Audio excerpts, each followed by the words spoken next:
Hi, I am Tavish Cardiff, and I would like to welcome you to this introduction of our raw material, where we work to find our center wherever we are. In order to do that, we use the most simple tools. I call them the human toolkit. For our mind, we have 12 pillars of thought, same 12 pillars that we start over 4 times a year at the solstice and the equinox, and what I call H2O, water, breath, and alignment. Getting enough water in your body, breathing with intention beyond what our baseline of breath is, and getting some sort of movement in your body, something that helps you feel aligned from within. Just those basic things. You can choose any method you want. And our 12 pillars, as you go through them and as you continue to go through them, they make more and more sense. So I'll run through them real quick. Mentors.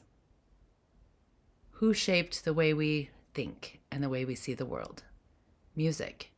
What voice has inspired us? How do we hear and connect to the soul piece of us that knows that we're connected to everybody? Food. How have we been nourished throughout our lives? Have we ever gone without basic needs? If so, that's a whole different mental construct than one in which those things were always met. Then we get to work at a matter of taste. But these are two different places to operate mentally from. And that leads us to ignorance. How much of everything do you think that you personally know? And when you start to explore that question, you realize the stuff that you know fits your life, the stuff that other people know fits their life, and it's easier to see the magic of what we each know rather than being disappointed that someone else doesn't know what we know easily. Emotion. Can we identify our feelings? Do we know how we feel about things? Or are we just on a scale of happy and mad? I guess we throw sad in there too. Listening. What voices do we hear? What news feed do we receive? What types of things do we take in as truth? And how closely do we listen to that inner voice? Values and ideals. How clear are you about what's important to you? And does it help you make decisions in your life? Ideal space is what I call the playground. Ideals are for imagining the best you could possibly have. And even if you think that you might not actually achieve it, thinking that it's possible, looking at it as something out there that you can see, taste, feel, smell, that gives you much more chance to manifest it.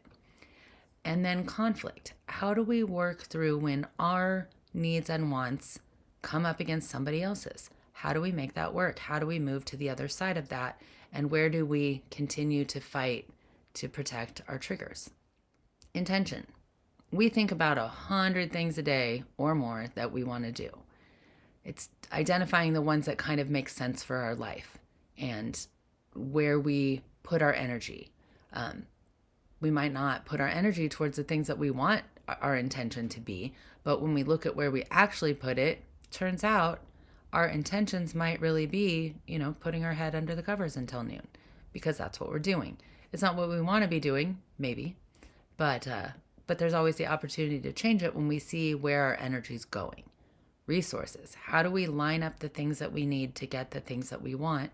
And how do we use our own special gifts, even if we don't recognize we have any, to assist the people around us? Aligning with intention. How do we take the things that we really, really want, combine them with our resources, and turn them into goals and things that we actually attain? How do we start to manifest? I'm in wholeness. How do we pull everything we are together and accept it? The bad things that have happened to us, the trauma, the sadness, the loss, the joy, the amazing feelings, all of our milestones, all of these things come together in wholeness. And we spend that 12th week in the physical body allowing all of the things about us to be fine, allowing our physical attributes to be fine, our emotions to be fine, our spiritual connection to be fine, and our mental construct to stand with us aware of where it all came from, starting with our mentors. How did this stuff show up? So when you take those 12 pillars and you kind of imagine yourself at the center of an arena and the 12 pillars all around you, as you become clear with each pillar, as you know your relationship to it, you start to provide a barrier, an energetic barrier that just supports you, that supports the things that you know, and you feel a little more confident in the space that you're in, no matter where you are in your life. Personally, I'm dealing with a lot of medical stuff that I know nothing about right now, but I learn what I need to learn every day, and I'm good with that, and it's working. And what the universe is showing me is that if I step out of the way, I don't have to feel worried and sad and scared when I don't know what's about to happen. There are different things that I can feel that feel actually supported, even though the feelings of being scared are present. I'm supported in them. And that's the only way I know how to explain the difference. I think you have to feel it to see it.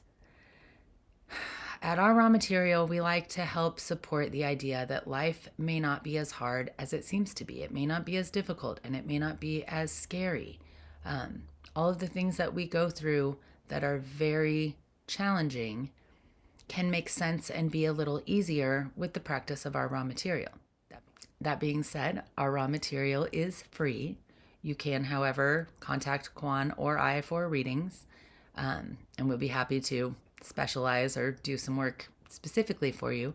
But for the most part, this is a free practice for you to start working with your own soul ego balance, finding that soul space and that ego space, being able to recognize your soul and your ego as four different things.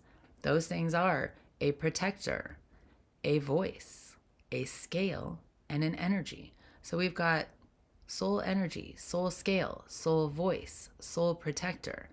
All of these things are in place and in play in our bodies. Same thing for the ego. It just allows you to see yourself exactly where you are and to feel good about it. And who doesn't need a little joy in their life right now? So thank you for this opportunity to share just a little insight into what we do.